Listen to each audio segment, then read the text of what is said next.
ಆ ಟೆನ್ಷನ್ ನಾವು ಶಾಂತ ಚಿತ್ತರಾಗಬೇಕು, ನೆಮ್ಮದಿಯಿಂದ ಇರಬೇಕು.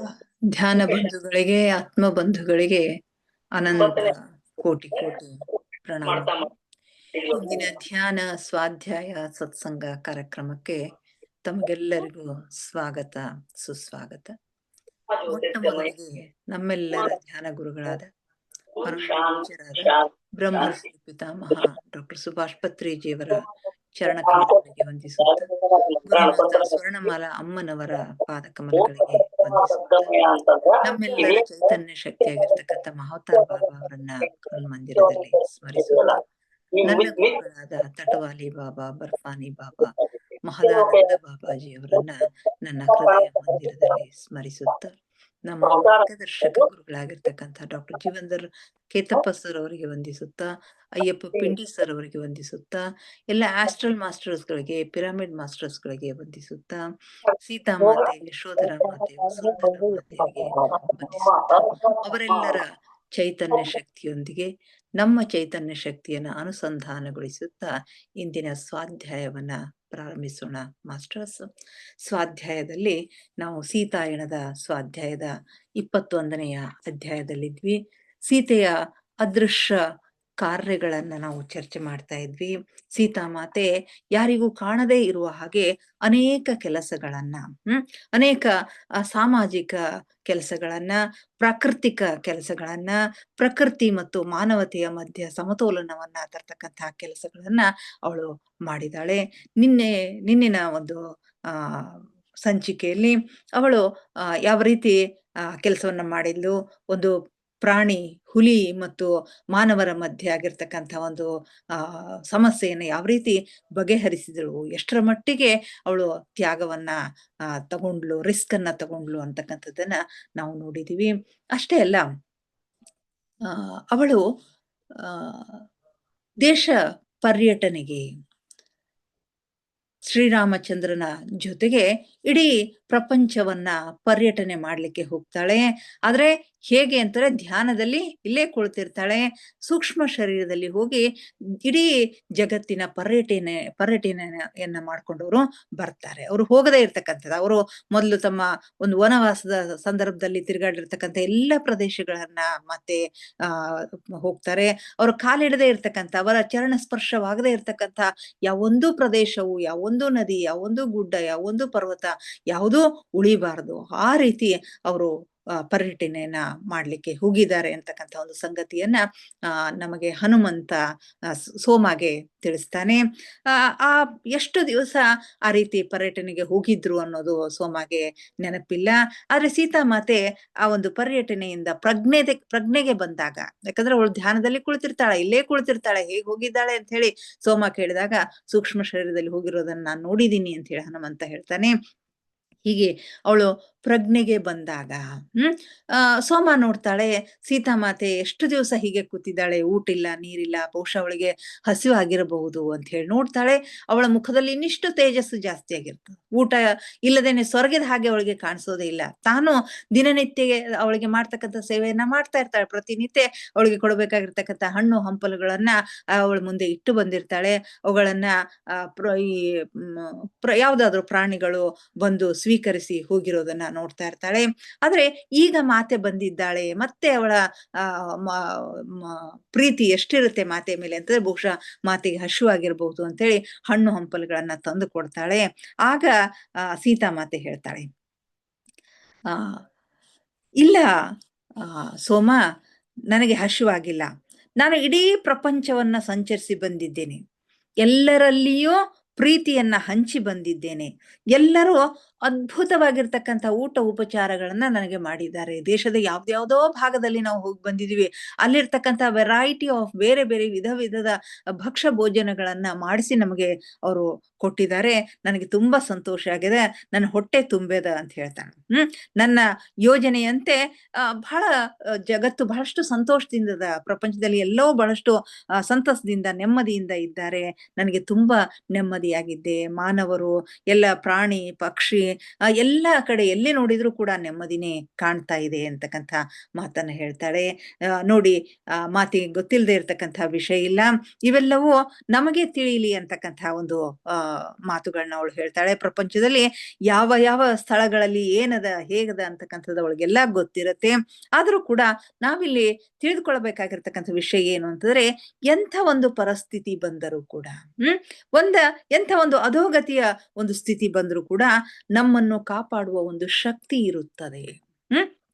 ಎಂಥ ಕಷ್ಟದ ಕೆಲಸ ಬಂದರೂ ಕೂಡ ನಮ್ಮನ್ನ ಕಾಪಾಡ್ತಕ್ಕಂಥ ಒಂದು ಅವ್ಯಕ್ತವಾಗಿರ್ತಕ್ಕಂಥ ಶಕ್ತಿ ಇದ್ದೇ ಇರ್ತದ. ಎಲ್ಲೋ ಒಂದು ಕಡೆ ಸಹೃದಯರು ನಮಗೆ ಇರ್ತಾರೆ, ಸಕಾರಾತ್ಮಕವಾಗಿರ್ತಕ್ಕಂಥ ಭಾವನೆಯಿಂದ ನಮಗೆ ಸ್ಪಂದಿಸ್ತಕ್ಕಂಥ ಸಹೃದಯರು ನಮಗೆ ಸಿಕ್ಕೇ ಸಿಗ್ತಾರೆ. ಹಾಗೂ ನಾವು ಎಂಥ ಕಷ್ಟ ಬಂದರೂ ಧೃತಿಗೆಡಬಾರದು ಅಂತಕ್ಕಂಥ ಸಂಗತಿಗಳನ್ನ ಅವಳಿಗೆ ಎಲ್ಲರಿಗೂ ತಿಳಿಸಿಕೊಡ್ತಾ ಇದ್ದಾಳೆ. ಹೀಗೆ ಇನ್ನು ಕೆಲವು ದಿವಸಗಳು, ಸುಮಾರು 1 ವರ್ಷ ಕಳೆದಿರಬಹುದು ಅಂತ ಹೇಳಿ ಸೋಮ ಹೇಳ್ತಾಳೆ. ಮಾತೆಯ ಉಪಸ್ಥಿತಿಯನ್ನ ದೃಢಪಡಿಸ್ತಕ್ಕಂಥ ಇನ್ನೊಂದು ಘಟನೆ ಸಂಭವಿಸ್ತದ. ಒಂದು ದಿವಸ ಮಧ್ಯಾಹ್ನದ ಹೊತ್ತಿನಲ್ಲಿ ಸೀತಾಮಾತೆ ಅರಣ್ಯದಲ್ಲಿ ಇರ್ತಕ್ಕಂಥ ಔಷಧೀಯ ಸಸ್ಯಗಳನ್ನ ಎಲ್ಲ ಕಲೆ ಹಾಕಿಕೊಂಡು ಬರ್ತಾ ಇರ್ತಾಳೆ. ಆಗ ಆಶ್ರಮದಿಂದ ಒಬ್ಬ ಶಿಕ್ಷಕರೊಬ್ಬರು ಇವರ ಗುಡಿಸಲಿನ ಮುಂದೆ ಬಹಳಷ್ಟು ಭಯದಿಂದ ಏದುಸಿರು ಬಿಡ್ತಾ ಬರ್ತಾರೆ.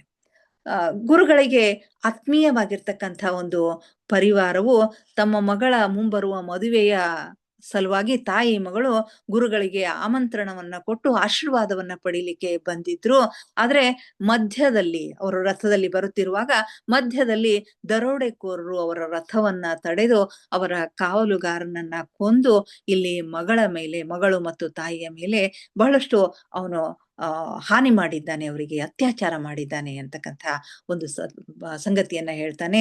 ತಾಯಿ ಮಗಳು ಇಬ್ಬರು ಪ್ರಜ್ಞೆ ತಪ್ಪಿ ಬಿದ್ದಿದ್ದಾರೆ ಅಂತ ಹೇಳ್ತಾನೆ. ನಮ್ಮ ಗುರುಗಳು ಬಂದ್ರು ಅಂತಂದ್ರೆ, ಈ ವಿಷಯ ತಿಳಿತು ಅಂತಂದ್ರೆ ಅವರು ತುಂಬಾ ಕೋಪದಿಂದ ಕೆಂಡವಾಗ್ತಾರೆ ಅಂತಕ್ಕಂಥ ಸಂಗತಿಯನ್ನ ಸೀತಾಮಾತೆಯ ಮುಂದೆ ಹೇಳಿದಾಗ ಸೀತಾಮಾತೆ ಹೇಳ್ತಾಳೆ, ಅವ್ರು ಎಲ್ಲಿದ್ದಾರೆ, ಅವರನ್ನ ತಕ್ಷಣ ಇಲ್ಲಿ ಕರೆದುಕೊಂಡು ಬನ್ನಿ ಅಂತ ಹೇಳ್ತಾರೆ. ಆಗ ತಾಯಿ ಮಗಳು ಇಬ್ಬರನ್ನು ಸೀತಾಮಾತೆಯ ಒಂದು ಕುಟೀರಕ್ಕೆ ಕರೆದುಕೊಂಡು ಬರ್ತಾರೆ. ಮಗಳ ಬಟ್ಟೆಗಳು ಹರಿದು ಹೋಗಿರ್ತಾವು, ತೀವ್ರವಾಗಿ ರಕ್ತಸ್ರಾವ ಆಗ್ತಾ ಇರ್ತದ, ಉಸಿರು ಅನಿಯಮಿತವಾಗಿ ಆಗ್ತಾ ಇರ್ತದ, ಬಹಳಷ್ಟು ಉಸಿರು ನಿಧಾನವಾಗಿ ಕೂಡ ಆಗ್ತಾ ಇರ್ತದ. ಅವಳು ಬದುಕಿ ಉಳಿತಕ್ಕಂಥ ಯಾವ ಲಕ್ಷಣಗಳು ಇಲ್ಲಿ ಕಾಣಿಸೋದಿಲ್ಲ ಅಂತ ಹೇಳಿ ಸೋಮ ಹೇಳ್ತಾಳೆ. ಮಾತೆ ಅವರನ್ನ ಪರೀಕ್ಷಿಸಿ, ತಾಯಿ ಮಗಳು ಇಬ್ಬರನ್ನ ಪರೀಕ್ಷಿಸಿ ಹೇಳ್ತಾಳೆ ತಾಯಿಗೆ ಹೆಚ್ಚಿನ ಒಂದು ಅಪಾಯ ಏನೇ ಇಲ್ಲ, ಅವಳು ಸರಿಯಾಗಿದ್ದಾಳೆ. ಆದ್ರೆ ಮಗಳು ತೀವ್ರವಾಗಿ ಗಾಯಗೊಂಡಿದ್ದಾಳೆ, ಅನೇಕ ಸಲ ಅವಳನ್ನ ಭಂಗಗೊಳಿಸಲಾಗಿದೆ ಅಂತಕ್ಕಂಥ ಮಾತನ್ನ ಹೇಳ್ತಾಳೆ. ಜೊತೆಗೆ ಸೋಮಗೆ ಗಿಡಮೂಲಿಕೆಗಳ ಬುಟ್ಟಿಯನ್ನ ತೆಗೆದುಕೊಂಡು ಬರ್ಲಿಕ್ಕೆ ಹೇಳ್ತಾಳೆ. ಅದೃಷ್ಟವಶಾತ್ ಅವತ್ತು ಸೀತಾಮಾತೆ ಏನೆಲ್ಲ ಗಿಡಮೂಲಿಕೆಗಳನ್ನ ತಗೊಂಡು ಬಂದಿರ್ತಾಳೋ ಅವೆಲ್ಲವೂ ಇವರಿಗೆ ಸಹಾಯಕವಾಗ್ತಕ್ಕಂಥ ಗಿಡಮೂಲಿಕೆಗಳೇ ಆಗಿರ್ತವೆ. ಅದರಿಂದ ಔಷಧಿಯನ್ನ ತಯಾರು ಮಾಡಿ ಅವಳಿಗೆ ಎಲ್ಲ ರೀತಿಯ ಚಿಕಿತ್ಸೆಯನ್ನ ಕೊಡ್ತಾಳೆ. ಮಾತೆ ಆ ಮೂಲಿಕೆಗಳ ಮಿಶ್ರಣವನ್ನು ತಯಾರಿಸಿ ಅವಳಿಗೆ ಎಲ್ಲ ರೀತಿಯ ಉಪಚಾರವನ್ನ ಇಡೀ ರಾತ್ರಿ ಉಪಚಾರ ಮಾಡ್ತಾ ಕೂಡ್ತಾಳೆ. ಜೊತೆಗೆ ಬರೇ ಗಿಡಮೂಲಿಕೆಗಳ ಉಪಚಾರ, ಔಷಧಿಯ ಉಪಚಾರ ಅಷ್ಟೇ ಅಲ್ಲ, ಕಿವಿಯಲ್ಲಿ ಮಂತ್ರಗಳ ಉಚ್ಚಾರಣೆಯನ್ನ ಅತ್ಯಂತ ಸೂಕ್ಷ್ಮವಾಗಿ ಅವಳಿಗೆ ಮಂತ್ರಗಳ ಉಚ್ಚಾರಣೆಯನ್ನ ಮಾಡ್ತಾಳೆ. ಅಷ್ಟೇ ಅಲ್ಲ, ಧ್ಯಾನಸ್ಥಳಾಗಿ ತನ್ನ ಧ್ಯಾನದ ಶಕ್ತಿಯನ್ನ ಅವಳಿಗೆ ಧಾರೆ ಎರೀತಾಳೆ. ಹೀಗೆ ಇಡೀ ರಾತ್ರಿ ಇಷ್ಟೆಲ್ಲ ಉಪಚಾರವನ್ನ ಮಾಡಿದಾಗ ಬೆಳಗಿನ ಜಾವಕ್ಕೆ ಸ್ವಲ್ಪ ಅವಳು ಜೀವನಕ್ಕೆ ಮರಳಿ ಬರುತ್ತಿದ್ದಾಳೆ.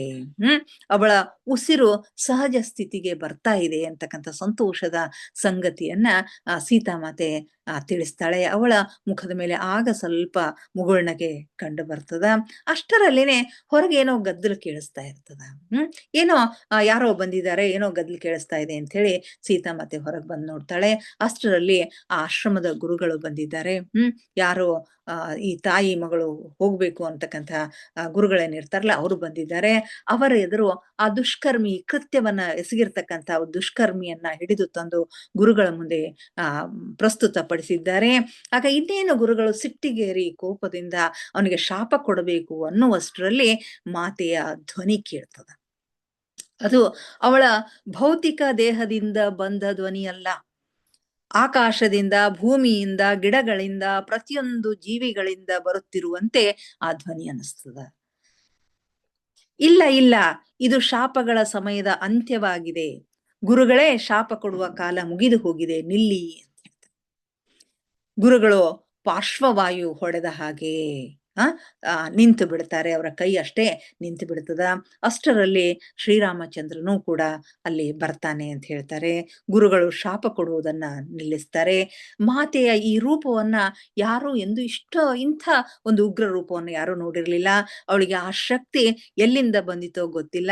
ಅವಳ ಧ್ವನಿಯಲ್ಲಿ ಇರ್ತಕ್ಕಂತಹ ಶಕ್ತಿ, ಆ ಒಂದು ಅಥಾರಿಟೇಟಿವ್ ಆಗಿರ್ತಕ್ಕಂತಹ ಒಂದು ಧ್ವನಿ ಅನ್ನೋದಲ್ಲ, ಅದು ಗುರುಗಳನ್ನ ಅಲ್ಲಿಗೆ ನಿಲ್ಲಿಸಿ ಬಿಡುತ್ತದ. ಇದೆಲ್ಲವೂ ನಡೆಯುತ್ತಿರುವುದು ಅಜ್ಞಾನದಿಂದ. ಇದೆಲ್ಲವೂ ನಡೆಯುತ್ತಿರುವುದು ಅಜ್ಞಾನದಿಂದ ಅಂತ ಹೇಳಿ ಶ್ರೀರಾಮಚಂದ್ರ ಆಮೇಲೆ ಅವಳಿಗೆ ಸಮಾಧಾನ ಮಾಡ್ತಾಳೆ. ಇಷ್ಟೆಲ್ಲ ಆಗಿಂದ ಸೀತಾಮಾತೆ ತುಂಬಾ ಕಳವಳಕ್ಕೆ, ತುಂಬಾ ದುಃಖಕ್ಕೆ ಒಳಪಟ್ಟಿರ್ತಾಳೆ.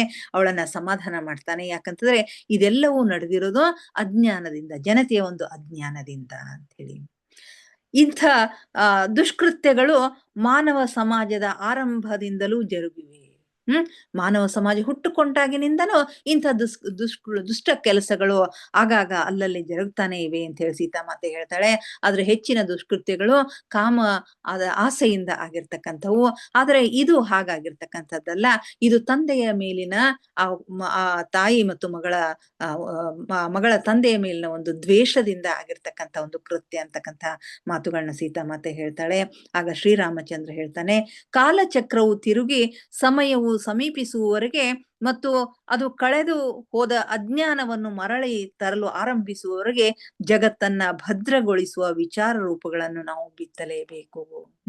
ಕಾಲಚಕ್ರಗಳು ಉರುಳುವವರೆಗೆ, ಈ ಕೆಟ್ಟ ಕಾಲ ಹೋಗಿ ಮತ್ತೆ ಒಳ್ಳೆಯ ಕಾಲ ಬರುವವರೆಗೆ ನಾವು ನಮ್ಮ ಕೆಲಸವನ್ನ ನಾವು ಮಾಡ್ಲೇಬೇಕು. ಜಗತ್ತನ್ನ ಭದ್ರಗೊಳಿಸ್ಲಿಕ್ಕೆ ನಾವು ಏನು ವಿಚಾರಗಳನ್ನ, ನಾವು ಏನನ್ನ ಪ್ರಚಾರ ಮಾಡ್ಬೇಕೋ ಅವುಗಳನ್ನ ನಾವು ಮಾಡ್ಲೇಬೇಕು, ಅವುಗಳನ್ನ ನಾವು ಜನತೆಯಲ್ಲಿ ಬಿತ್ತಲೇಬೇಕು ಅಂತಕ್ಕಂಥ ಮಾತುಗಳನ್ನ ಶ್ರೀರಾಮಚಂದ್ರ ಹೇಳಿ ಅವಳನ್ನ ಸಮಾಧಾನ ಪಡಿಸ್ತಾನೆ.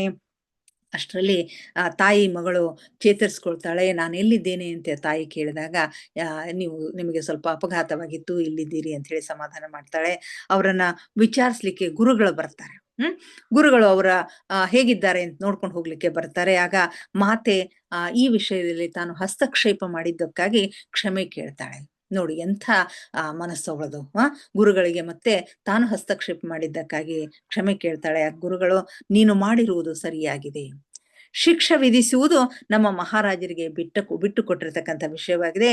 ಆದ್ರೆ ನೀವು ತಾಯಿ ಮಗಳಿಗೆ ನೀವು ಮಾಡಿದ ಒಂದು ಕಾಳಜಿ ಏನದಲ್ಲ, ಇದು ನನ್ನನ್ನ ಚಿರಋಣಿಯನ್ನಾಗಿ ಮಾಡಿದೆ. ಅದಕ್ಕಾಗಿ ನಾನು ನಿಮಗೆ ಸದಾ ಚಿರಋಣಿಯಾಗಿದ್ದೇನೆ ಅಂತಕ್ಕಂಥ ಮಾತನ್ನ ಹೇಳ್ತಾನೆ. ಆಗ ಸೀತಾಮಾತೆ ಅವರನ್ನ ಇನ್ನೂ ಒಂದು ಕೆಲವು ದಿವಸ ನಮ್ಮ ಬಳಿ ಬಿಡಿ, ನಂತರ ಅವರು ಮನೆಗೆ ಹೋಗಬಹುದು, ಮುಂದಿನ ವಿವಾಹ ಕಾರ್ಯಗಳನ್ನು ಮುಂದುವರೆಸಬಹುದು ಅಂತ ಹೇಳ್ತಾನೆ. ನೋಡಿ, ಆ ಸಣ್ಣ ಮಗು, ಅವಳು ಮದುವೆಯ ವಯಸ್ಸಿಗೆ ಬಂದಿರತಕ್ಕಂಥವಳು, ಮದುವೆಯ ತಯಾರಿ ಎಲ್ಲ ಆಗಿದೆ. ಇಂಥ ಘಟನೆ ಸಂಭವಿಸಿದಾಗ ಯಾವ ಮಟ್ಟಕ್ಕೆ ಅವಳಿಗೆ ಟ್ರೀಟ್ಮೆಂಟ್ ಅನ್ನ ಸೀತಾಮಾತೆ ಮಾಡಿದ್ಲು ಅಂತಂದ್ರೆ, ಅವಳ ದೇಹದ ಮೇಲೆ ಯಾವ ಗುರುತುಗಳು ಸಿಗದ ಹಾಗೆ, ಅವಳ ಮನಸ್ಸಿನ ಮೇಲೆಯೂ ಕೂಡ ಯಾವ ಗುರುತುಗಳು ತಾಯಿ ಮಗಳ ಮೇಲೆ ಉಳಿಯದ ಹಾಗೆ ಅವಳಿಗೆ ಟ್ರೀಟ್ಮೆಂಟ್ ಅನ್ನ ಕೊಟ್ಟು ಅವರನ್ನ ಹರಿಸಿ ಆಶೀರ್ವದಿಸಿ ಕಳಿಸ್ತಾಳೆ.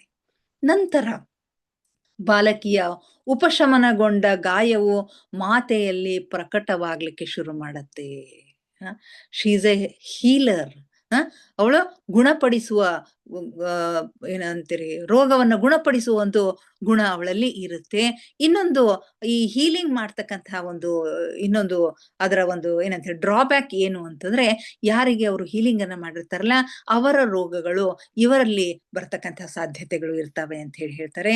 ಈಗ ಅದು ಬಹಳಷ್ಟು ಭೀಕರವಾಗಿರ್ತಕ್ಕಂಥ ಒಂದು ಪರಿಸ್ಥಿತಿಗಳಿದ್ದಾಗ ಆ ರೀತಿ ಆಗ್ತಾವಂತ ಕೇಳಿದೀವಿ. ಈಗ ಸೀತಾಮಾತೆ ಆ ಹುಡುಗಿಗೆ ಒಂದು ಟ್ರೀಟ್ಮೆಂಟ್ ಅನ್ನ ಕೊಟ್ಟಿರೋದ್ರಿಂದ, ಬಾಲಕಿಗೆ ಟ್ರೀಟ್ಮೆಂಟ್ ಅನ್ನ ಕೊಟ್ಟು ಅವಳಿಗೆ ಉಪಶಮನ ಮಾಡಿ ಕಳಿಸ್ತಾಳೆ. ಅವಳ ಗಾಯಗಳು ಇಲ್ಲಿ ಮಾತೆಯಲ್ಲಿ ಪ್ರಕಟ ಆಗ್ಲಿಕ್ಕೆ ಶುರು ಮಾಡ್ತಾಳೆ. ಅವಳಲ್ಲಿ ರಕ್ತಸ್ರಾವವಾಗ್ಲಿಕ್ಕೆ ಶುರು ಆಗ್ತದ. ಸಂಜೆಯ ಹೊತ್ತಿಗೆ ಶ್ರೀರಾಮಚಂದ್ರ ಬರ್ತಾರೆ. ಅವರು ಒಳಗೆ ಹೋಗೋದನ್ನ ಸೋಮ ತಡಿತಾಳೆ. ಹೀಗೆ ಮಾತೆಗೆ ಆರಾಮಿಲ್ಲ, ಅವಳಿಗೆ ರಕ್ತಸ್ರಾವವಾಗ್ತಾ ಇದೆ, ತಾವೀಗ ಹೋಗ್ಬಾರ್ದು ಅಂತ ಹೇಳಿದ್ರೆ ಶ್ರೀರಾಮಚಂದ್ರ ಕೇಳೋದಿಲ್ಲ. ಈ ಒಂದು ವಿಷಯದಲ್ಲಿ ನನ್ನನ್ನ ತಡಿಬೇಡ ಸೋಮ, ನಾನು ಈ ಈ ನೋವನ್ನ ಅವಳೊಬ್ಬಳೇ ಅನುಭವಿಸ್ಲಿಕ್ಕೆ ನಾನು ಬಿಡೋದಿಲ್ಲ, ಅವಳ ಜೊತೆಗೆ ನಾನು ಇರಲೇಬೇಕು ಅಂತ ಹೇಳಿ ಅವಳು ಏನು ಮಾಡಿದ್ದಾಳೆ, ಎಂಥ ಪರಿಸ್ಥಿತಿ, ಎಂಥ ಒಂದು ಕೆಲಸವನ್ನ ಮಾಡಿದ್ದಾಳೆ ಅನ್ನೋದು ನನಗೆ ಗೊತ್ತದ. ಹೀಗಾಗಿ ಅವಳ ಸಹಾಯಕ್ಕೆ ನಾನೀಗ ಇರಲೇಬೇಕು ಅಂತ ಹೇಳಿ ಒಳಗಡೆ ಹೋಗಿ ಇಡೀ ರಾತ್ರಿ ಸೀತಾಮಾತೆಗನ್ನ ಉಪಚಾರ ಮಾಡ್ತಾರೆ. ಅವಳ ಪಕ್ಕದಲ್ಲಿನೇ ಕೂತು ಉಪಚಾರ ಮಾಡಿ ಅವರಿಗೆ ಉಪಚರಿಸ್ತಾರೆ. ಇದೆಲ್ಲವೂ ಆಗಿ ಅವಳು ಹೊರ ಬರ್ಲಿಕ್ಕೆ ಎಲ್ಲವೂ ಮುಗಿದು, ಎಲ್ಲ ಉಪಚಾರಗಳು ಮುಗಿದು ಅವಳು ನಡೆದಾಡುವ ಹಾಗೆ ನಾರ್ಮಲ್ ಆಗಿ ಆಗ್ಲಿಕ್ಕೆ ಕೆಲವು ದಿವಸಗಳು ತೆಗೆದುಕೊಳ್ತವೆ. ಹೀಗೆ ಮತ್ತೊಬ್ಬರ ನೋವನ್ನು ತನ್ನ ಮೇಲೆ ತೆಗೆದುಕೊಂಡು ಅನುಭವಿಸಿದ ತ್ಯಾಗಮಯಿ ಅವಳು. ಸೀತಾಮಾತೆ ದೈನಂದಿನ ಚಟುವಟಿಕೆಗಳಲ್ಲಿ ಗಳನ್ನ ಮಾಡ್ಕೊಳ್ಳಿಕ್ಕೆ ಸಮರ್ಥ ಆಗುವವರೆಗೇನೂ ಅವರು ಅಯೋಧ್ಯೆಗೆ ಹೋಗ್ಲಿಲ್ಲ. ನಂತರ ಅವರು ಅಯೋಧ್ಯೆಗೆ ಹೋಗ್ತಾರೆ. ಹೀಗೆ ಹೊರಡುವಾಗ ಮಾತೆ ಶ್ರೀರಾಮಚಂದ್ರನಿಗೆ ಒಂದು ಮಾತು ಹೇಳ್ತಾಳೆ, ನಾನಿನ್ನು ಮಕ್ಕಳನ್ನು ಹೊರಲು ಸಾಧ್ಯವಿಲ್ಲ. ನೀನು ಮುಂದೆ ನಾನು ಬಹುಶಃ ನಿಮಗೆ ಮಕ್ಕಳನ್ನ ಕೊಡ್ಲಿಕ್ಕೆ ಸಾಧ್ಯ ಆಗೋದಿಲ್ಲ ಅಂತಕ್ಕಂಥ ಮಾತನ್ನ ಹೇಳ್ತಾಳೆ. ಈ ಮಾತನ್ನ ಹೇಳಿರೋದನ್ನ ಸೋಮ ಕೇಳಿಸ್ಕೊಳ್ತಾಳೆ. ಆಗ ಶ್ರೀರಾಮಚಂದ್ರನಕ್ಕೂ ಹೇಳ್ತಾರೆ, ಭೂಮಿಯ ಮೇಲಿನ ಎಲ್ಲ ಜೀವಿಗಳು ನಮ್ಮ ಮಕ್ಕಳೇ ಅಲ್ಲವೇ, ಅದಕ್ಕಿಂತ ಹೆಚ್ಚಿಗೆ ನಮಗಿನ್ನೇನು ಬೇಕು ಅಂತ ಹೇಳ್ತಾ ಅವರಲ್ಲಿರ್ತಕ್ಕಂಥ ಒಂದು ಪರಸ್ಪರ ಒಂದು ಪ್ರೀತಿ, ವಿಶ್ವಾಸ, ಪರಿಪೂರ್ಣತೆಯನ್ನ ನಾವು ಕಾಣ್ತೀವಿ. ಅವರ ಪ್ರೀತಿ ಎಷ್ಟು ಪರಿಶುದ್ಧವಾಗಿತ್ತು, ಎಷ್ಟು ಪವಿತ್ರವಾಗಿತ್ತು ಅಂತಂದ್ರೆ ಅದನ್ನ ವರ್ಣಿಸ್ಲಿಕ್ಕೆ ಶಬ್ದಗಳೇ ಇಲ್ಲ ಅಂತಕ್ಕಂಥ ಮಾತನ್ನ ಸೋಮ ಹೇಳ್ತಾಳೆ. ಅವಳು ಭೂಮಿಗೆ ತಂದ ಪ್ರೀತಿಯ ಒಂದು ಸಣ್ಣ ಭಾಗವನ್ನಾದರೂ ನಾವು ನಮ್ಮ ಬದುಕಿನಲ್ಲಿ ಅಳವಡಿಸ್ಕೊಳ್ಳಿಕ್ಕೆ ಪ್ರಯತ್ನ ಮಾಡಿದ್ದೆ ಆದರೆ ನಮ್ಮ ಬದುಕು ಸಾರ್ಥಕವಾಗುತ್ತೆ ಅಂತಕ್ಕಂಥ ಭಾವನೆ ನನ್ನದಾಗಿದೆ. ಹೀಗೆ ಮತ್ತೆ ಕೆಲವು ದಿವಸಗಳು ಕಳೀತಾವೆ. ಹಾಗೆ ಕತ್ಲಾಗ್ತಾ ಇರುತ್ತೆ. ಆಗ ಒಂದಿಬ್ಬರು ಸಾಧ್ವಿಗಳು ಬಂದು ಆಶ್ರಮಕ್ಕೆ ಬರೋದನ್ನ ಸೋಮ ನೋಡ್ತಾಳೆ. ಅವರು ಸಾಧ್ವಿ ಅರುಂಧತಿ ಮತ್ತು ಖ್ಯಾತಿ ಇಬ್ಬರು ಇರ್ತಾರೆ. ಸೀತಾಮಾತೆಯ ಜೊತೆಗೆ ಎಷ್ಟೋ ಹೊತ್ತಿನವರೆಗೆ ಅವರು ಮಾತನಾಡ್ತಾರೆ. ಅವರಿಗೆಲ್ಲ ಅಡಿಗೆ ಮಾಡ್ತಾಳೆ, ಸೀತಾಮಾತೆ ಬಡಿಸ್ತಾಳೆ. ಅವ್ರ ನಡುವೆ ಏನೇನೋ ಮಾತುಗಳಾಗ್ತವೆ. ನಂತರ ಅವರು ಬಂದಿದ್ದು ಯಾರು ಅಂತಕ್ಕಂಥ ಮಾತನ್ನ ಸೋಮ ಕೇಳ್ತಾಳೆ. ಆಗ ಯಾಕೆ ಸೋಮ ನೀನ್ ಅವರನ್ನ ಗುರ್ತಿಡಿಲಿಲ್ವಾ? ಅವರು ಬಂದಿರ್ತಕ್ಕಂಥವ್ರು ಸಾಧ್ವಿ ಅರುಂಧತಿ ಮತ್ತು ಖ್ಯಾತಿ ಅಂತ ಹೇಳಿ.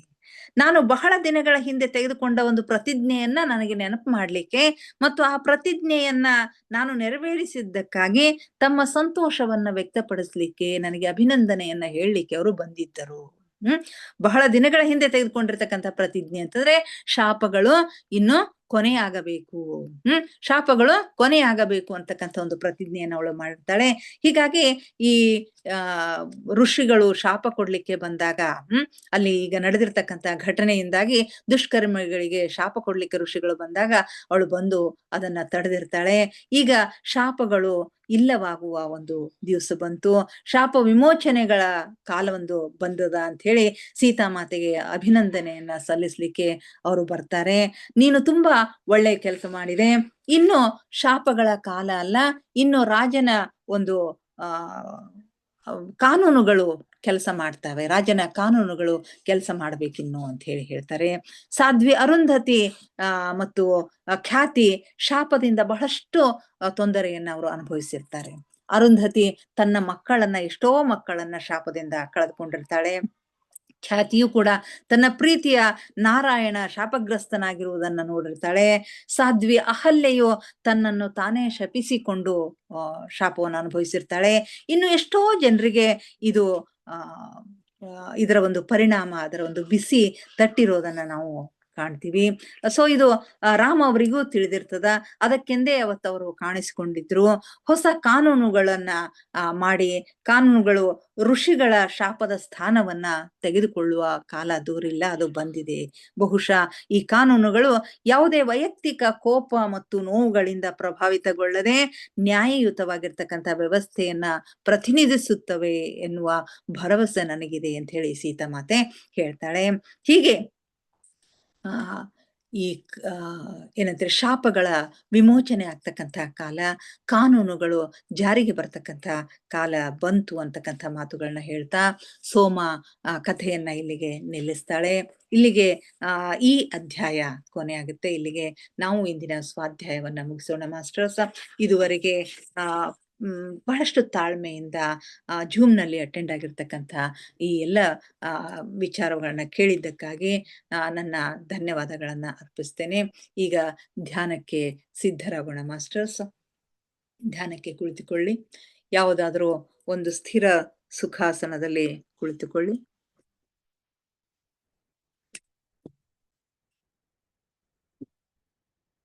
ಚೇರ್ ಮೇಲೆ ಕುಳಿತುಕೊಂಡಿದ್ರೆ ಕಾಲುಗಳನ್ನ ಕ್ರಾಸ್ ಮಾಡ್ಕೊಳ್ರಿ. ಕೈ ಬೆರಳುಗಳನ್ನ ಒಂದ್ರೊಳಗೊಂದು ಹಾಕ್ಕೊಳ್ರಿ. ಕನ್ನಡಕ ತೆಗೆಯಿರಿ. ಕಣ್ಣುಗಳನ್ನ ನಿಧಾನವಾಗಿ ಮುಚ್ಚಿ. ಮುಖದ ಮೇಲೆ ಮಂದಹಾಸವಿರಲಿ. ದೇಹದ ಯಾವ ಭಾಗದಲ್ಲಿಯೂ ಬಿಗಿತ ಬೇಡ.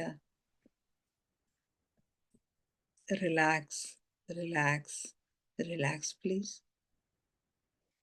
ಮೊಟ್ಟ ಮೊದಲಿಗೆ ನಮ್ಮೆಲ್ಲರ ಧ್ಯಾನ ಗುರುಗಳಾದ ಪರಮ ಪೂಜ್ಯರಾದ ಬ್ರಹ್ಮರ್ಷಿ ಪಿತಾಮಹ ಡಾಕ್ಟರ್ ಸುಭಾಷ್ ಪತ್ರಿಜಿಯವರ ಚರಣಕಮಲಗಳಿಗೆ ವಂದಿಸುತ್ತ, ಗುರುಮಾತಾ ಸ್ವರ್ಣಮಾಲಾ ಅಮ್ಮನವರ ಪಾದಕಮಲಗಳಿಗೆ ನಮಿಸುತ್ತ,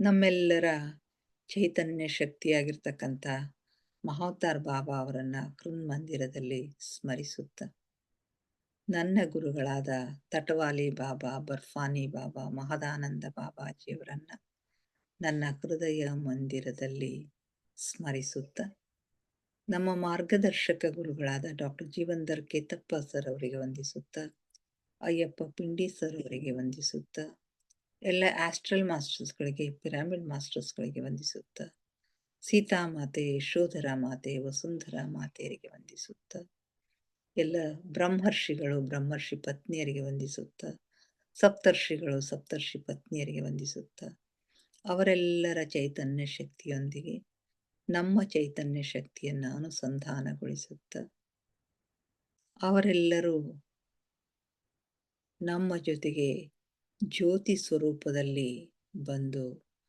ಧ್ಯಾನಕ್ಕೆ ಕುಳಿತಿದ್ದಾರೆ ಎಂದು ಭಾವಿಸುತ್ತ, ಅವರೆಲ್ಲರ ಉಪಸ್ಥಿತಿಯಲ್ಲಿ ಅವರನ್ನು ಆತ್ಮೀಯವಾಗಿ, ಆತ್ಮಪೂರ್ವಕವಾಗಿ ಆಹ್ವಾನಿಸುತ್ತ, ನಾವಿಂದಿನ ಧ್ಯಾನವನ್ನು ಆರಂಭಿಸೋಣ ಮಾಸ್ಟರ್ಸ್. ಕೇವಲ ಸಹಜ ಶ್ವಾಸದ ಮೇಲೆ ಗಮನ. ಪ್ರಕೃತಿ ಸಹಜವಾದ ಶ್ವಾಸವಿರಲಿ. ಒಳ ಹೋಗುವ ಉಸಿರು, ಹೊರಬರುವ ಉಸಿರನ್ನೇ ಏಕಧಾರೆಯಾಗಿ ನಿರಂತರವಾಗಿ ಗಮನಿಸಿ ಮಾಸ್ಟರ್ಸ್.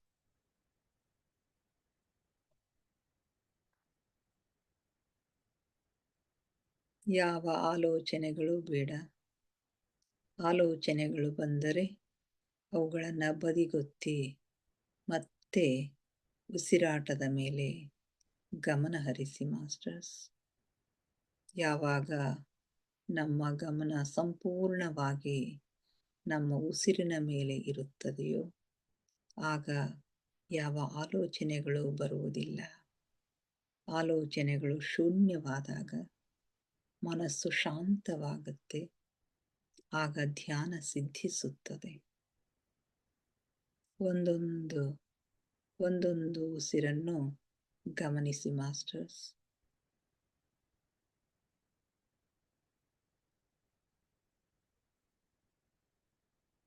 ನಮ್ಮ ಉಚ್ಛ್ವಾಸ ಮತ್ತು ನಿಶ್ವಾಸದ ಮಧ್ಯ ಬಿಂದು, ಅದುವೇ ಧ್ಯಾನ ಬಿಂದು, ಅದುವೇ ಶೂನ್ಯ ಬಿಂದು, ಅದುವೇ ನಮ್ಮ ಒಳ ಜಗತ್ತಿನ, ಆಂತರಿಕ ಜಗತ್ತಿನ ಕೀಲಿಕೈ. ಅಲ್ಲಿ ಒಂದು ಕ್ಷಣ ನಿಲ್ಲುವ ಅಭ್ಯಾಸವನ್ನು ಮಾಡಿ ಮಾಸ್ಟರ್ಸ್. ನಿಮಗಾಗಿ ನಿಮ್ಮ ಒಳ ಜಗತ್ತು ತೆರೆದುಕೊಳ್ಳುತ್ತದೆ. ನಿಮ್ಮ ಆತ್ಮನೊಂದಿಗೆ ಜೋಡಣೆಯಾಗುತ್ತದೆ.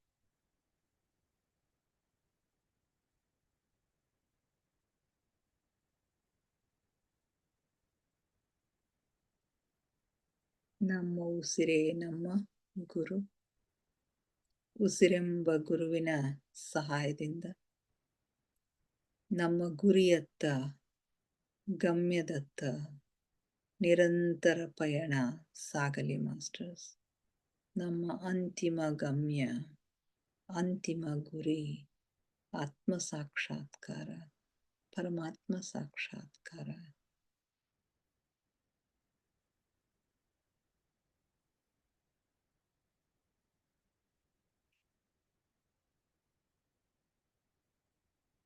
ಆಲಿಸಿ ಆಲಿಸಿ ಸೂಕ್ಷ್ಮನಾದಗಳನ್ನು, ಸೂಕ್ಷ್ಮ ಸ್ವರಗಳನ್ನು ಆಲಿಸಿ.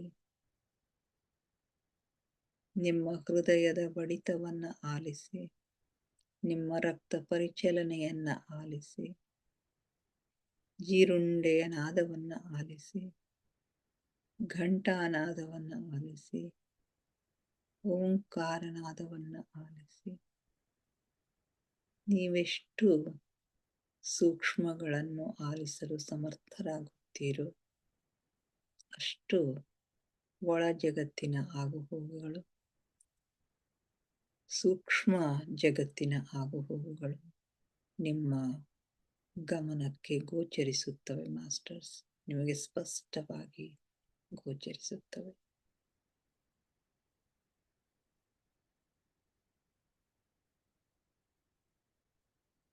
ನಾನು ದೇಹವಲ್ಲ, ನಾನು ಆತ್ಮಸ್ವರೂಪಿ.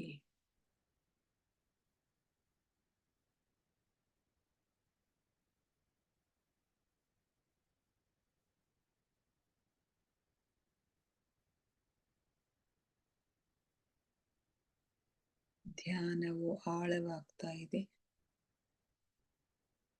ಉಸಿರು ನಿಧಾನವಾಗ್ತಾ ಇದೆ. ಉಸಿರು ನಿಧಾನವಾಗ್ತಾ ನಿಧಾನವಾಗ್ತಾ ಚಿಕ್ಕದಾಗ್ತಾ ಚಿಕ್ಕದಾಗ್ತಾ ಭ್ರೂಮಧ್ಯದಲ್ಲಿ ಬಂದು ಸ್ಥಿರಗೊಳ್ತಾ ಇದೆ ಮಾಸ್ಟರ್ಸ್. ಅಲ್ಲಿ ನಮ್ಮ ಆಜ್ಞಾ ಚಕ್ರ ಆಕ್ಟಿವೇಟ್ ಆಗುತ್ತೆ, ಜಾಗೃತ ಆಗುತ್ತೆ. ಹಲವು ಬಣ್ಣಗಳು, ಹಲವು ದೃಶ್ಯಗಳು ನಮಗೆ ಕಾಣಿಸಿಕೊಳ್ತವೆ ಮಾಸ್ಟರ್ಸ್. ಗಮನಿಸಿ.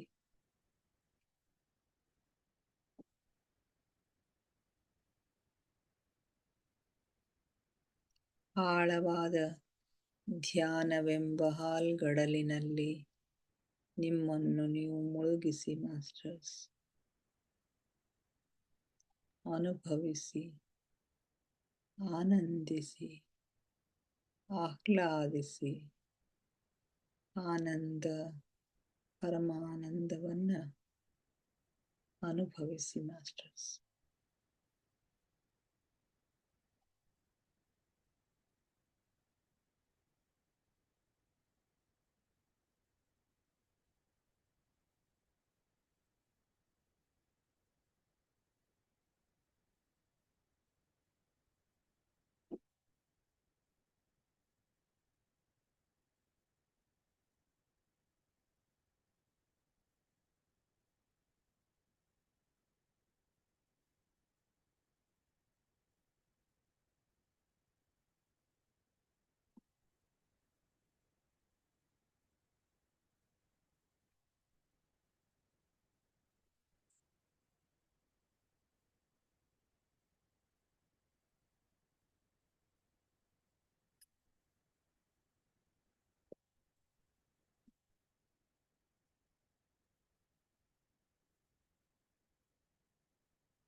ಕೊನೆಯ 5 ನಿಮಿಷಗಳು ಮಾಸ್ಟರ್ಸ್.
ಕೊನೆಯ 2 ನಿಮಿಷಗಳು ಮಾಸ್ಟರ್ಸ್.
ಕೊನೆಯ 1 ನಿಮಿಷ.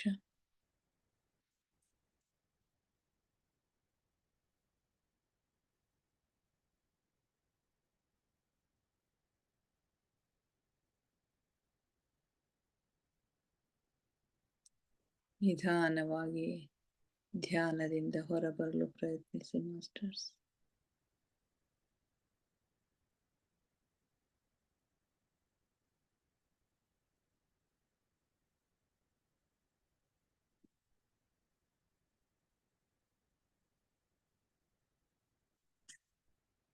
Thirty seconds.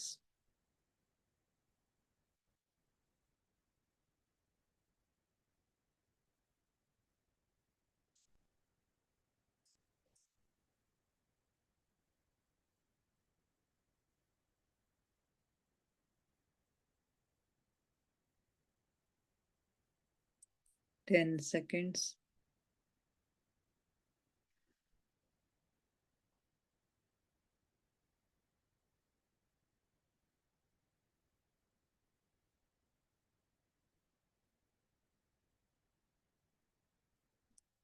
5, 4, 3, 2, 1, 0.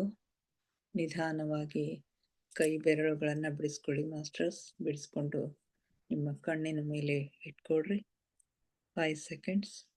5, 4, 3, 2, 1, 0. ನಿಧಾನವಾಗಿ ಕಣ್ಣಿನ ಮೇಲಿನ ಕೈಗಳನ್ನು ತೆಗೀರಿ. ಕಣ್ಣುಗಳನ್ನು ನಿಧಾನವಾಗಿ ಓಪನ್ ಮಾಡಿ masters. Thank you, thank you, thank you everybody. ನಮ್ಮ ಧ್ಯಾನಕ್ಕೆ ಶಕ್ತಿಯನ್ನು ನೀಡಿ ನಮ್ಮೊಂದಿಗೆ ಕುಳಿತು ಧ್ಯಾನ ಮಾಡಿದ ಎಲ್ಲ ಮಾಸ್ಟರ್ಸ್ಗಳಿಗೆ ನನ್ನ ಅನಂತ ಕೋಟಿ ಕೋಟಿ ಧನ್ಯವಾದಗಳನ್ನು ಅರ್ಪಿಸುತ್ತಾ, ನನ್ನೊಂದಿಗೆ ಧ್ಯಾನ ಮಾಡಿದ ತಮ್ಮೆಲ್ಲರಿಗೂ ಮತ್ತೊಮ್ಮೆ ಧನ್ಯವಾದಗಳನ್ನ ಅರ್ಪಿಸುತ್ತಾ, thank you, thank you, thank you everybody.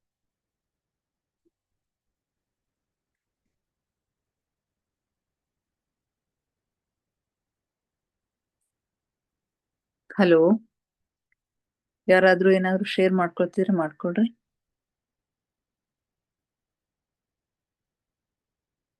Hello,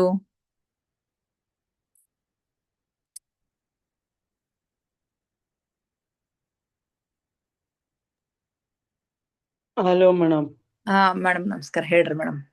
ನಮಸ್ಕಾರ. ಧ್ಯಾನ ಅದ್ಭುತವಾಗಿತ್ತು. ಹೌದ್ರಿ madam. Okay, thank you madam. ಧ್ಯಾನದಿಂದ ಹೊರಗೆ ಬರೋದು ಕಷ್ಟ.